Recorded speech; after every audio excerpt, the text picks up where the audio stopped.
মানুষ বড় হয় বয়সে নয়, বড় হয় অভিজ্ঞতায়। আর কিছু নীরবতা মানুষকে এতটাই পরিণত করে দেয় যা হাজার উপদেশও করতে পারে না। যেদিন নিজের সমস্যা অন্য কাউকে বলতে গিয়ে থেমে যাবেন, সেদিন বুঝবেন আপনার মধ্যে সত্যিকারের ম্যাচুরিটি চলে আসছে।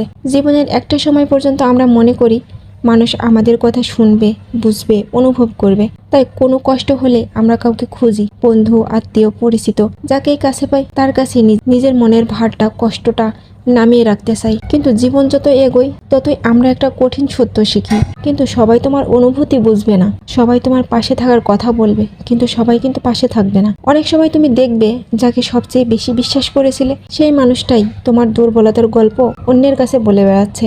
যাকে নিজের মানুষ ভেবেছিলে সে তোমার কষ্টকে গুরুত্বই দিচ্ছে না। তখন তুমি ধীরে ধীরে বুঝতে শুরু করবে সব অনুভূতি সবার জন্য নয়। এক সময় এমন একটা মুহূর্ত আসে তখন তুমি কাউকে নিজের সমস্যার কথা বলতে শুরু করলে, কিন্তু মাঝপথে থেমে গেলে। মনে হলো থাক, এসব বলে কি লাভ। সেই থেমে যাওয়াটা আসলে দুর্বলতা নয়, সেটাই হলো জীবনের শেখানো সবচেয়ে বড় শিক্ষা। কারণ তখন তুমি বুঝে যাও কিছু ব্যথা ভাষায় প্রকাশ করা যায় না, আর কিছু ব্যথা প্রকাশ করেও কেউ বুঝতে পারে না। ম্যাচুরিটি তখন আসে যখন তুমি উপলব্ধি করবে যে পৃথিবীর সবাই তোমার গল্পের চরিত্র হলেও তোমার যুদ্ধের সৈনিক নয়। তোমার যুদ্ধ তোমাকেই লড়তে হবে। একসময় তুমি আর মানুষের কাছে সমাধান খুঁজবে না, কারণ তুমি জানবে অধিকাংশ মানুষ তোমার সমস্যার গভীরতা বুঝবে না। তারা শুধু ঘটনাটি শুনবে, অনুভূতিটা নয়। জীবনের সবচেয়ে বড় পরিবর্তন তখনই আসে যখন তুমি নিজের কান্নাকে নিয়ন্ত্রণ করতে শিখে যাও। কান্না থেমে যায় না, কিন্তু কান্না দেখানোর অভ্যাসটা কমে যায়। তুমি হাসি মুখে মানুষের সাথে কথা বলবে, অথচ ভিতরে ভিতরে কত ঝড় বয়ে যাচ্ছে সেটা কেউ জানে না।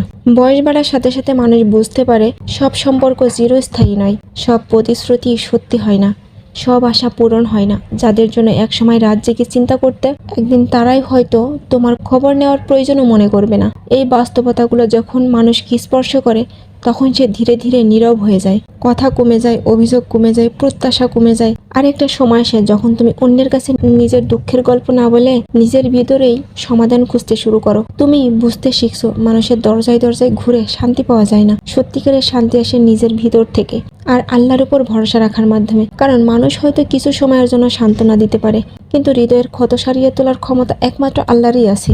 ম্যাচুরিটি মানে এই নয় যে তোমার কষ্ট থাকবে না। ম্যাচুরিটি মানে হলো কষ্টের মাঝে নিজেকে সামলে নেওয়ার শক্তি তৈরি করা। ম্যাচুরিটি মানে হলো সবাইকে নিজের গল্প না বলা। ম্যাচুরিটি মানে হলো যে তোমাকে বুঝবে না তাকে বোঝানোর চেষ্টা না করা। ম্যাচুরিটি মানে হলো সব প্রশ্নের উত্তর না খুঁজে কিছু বিষয় সময়ের উপর ছেড়ে দেওয়া।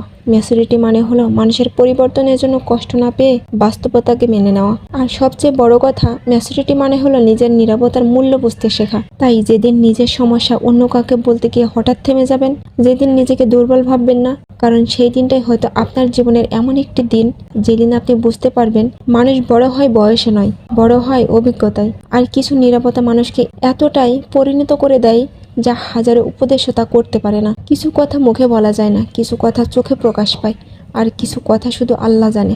আর সেই কথাগুলোই মানুষকে সবচেয়ে বেশি পরিণত করে তোলে।